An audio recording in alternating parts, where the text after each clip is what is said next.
بسم اللہ الرحمن الرحیم۔ ایک بڑھیا جس نے 30 سال تک کسی سے بات نہیں کیا، 3 دن میں ایک مرتبہ کھانا کھایا کرتی تھی اور قرآن سن کر اس کی روح نکل گئی۔ اب ہمیں اس سے کیا سبق سیکھنے کو ملتا ہے؟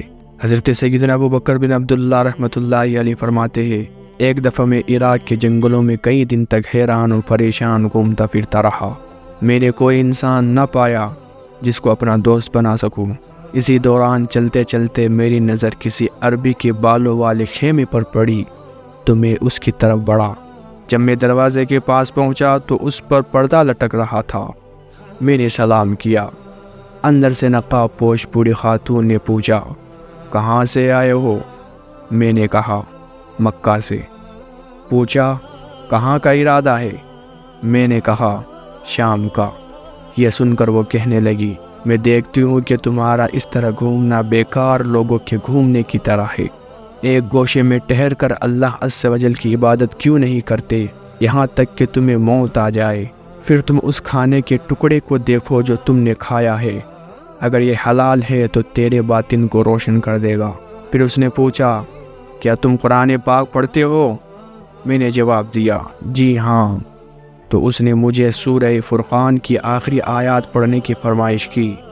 جب میں نے تلاوت کی تو ایک زوردار چیخ نکلی اور بے ہوش ہو گئی۔ جب ہوش آیا تو مجھے کہنے لگی، جب تم نے ان آیات بینات کی تلاوت کی تو ان کی قرات کی وجہ سے میرے رونگٹے کھڑے ہو گئے۔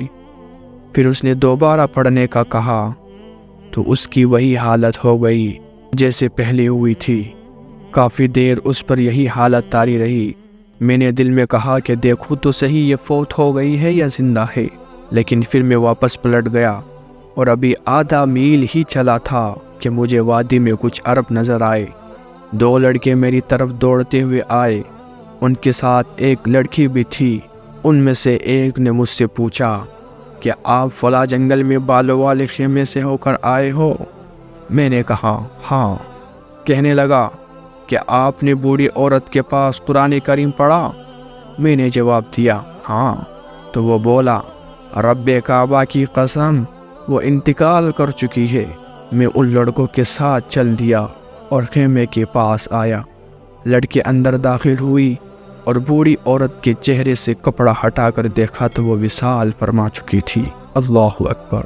میں اس لڑکے کے اندازے سے بہت حیران ہوا اور اس لڑکی سے پوچھا، یہ 2 لڑکے کون ہیں؟ تو اس نے بتایا، یہ دونوں قبیلہ جعفر کے معززین میں سے ہے اور یہ مرنے والی ان کی بہن ہے۔ 30 سال سے اس نے کسی سے کلام نہیں کیا۔ جب یہ اس وادی میں تھی تو یہ علیحدہ ہو گئی اور جنگل میں تنہا اپنا خیمہ بسا لیا اور 3 دن میں صرف ایک بار کھانا کھاتی تھی۔ اے میرے ساتھیو، کب تک تم فانی لذات میں کھوئے ہوئے رہو گے اور باقی رہنے والی نیکیوں سے غافل رہو گے؟ غنیمت کے اوقات میں جلدی کرو، خطاؤں کو سمجھو اور شبہات سے کنارہ کشی اختیار کرو۔ کیا بار بار موت کا اعلان کرنے والوں نے تمہیں بیدار نہ کیا؟ کیا نیک مردوں اور عورتوں کے واقعات نے تمہیں جھنجھوڑا نہیں؟ جب دن آتا ہے تو وہ نیک مرد اور عورتیں لذات دنیا کا بائیکاٹ کرتے ہوئے گزارتے ہیں، اور جب رات آتی ہے تو محبت بھری آوازوں سے فریاد کرتے ہیں اور اپنے خدا کے سوا کسی کی طرف متوجہ نہیں ہوتے۔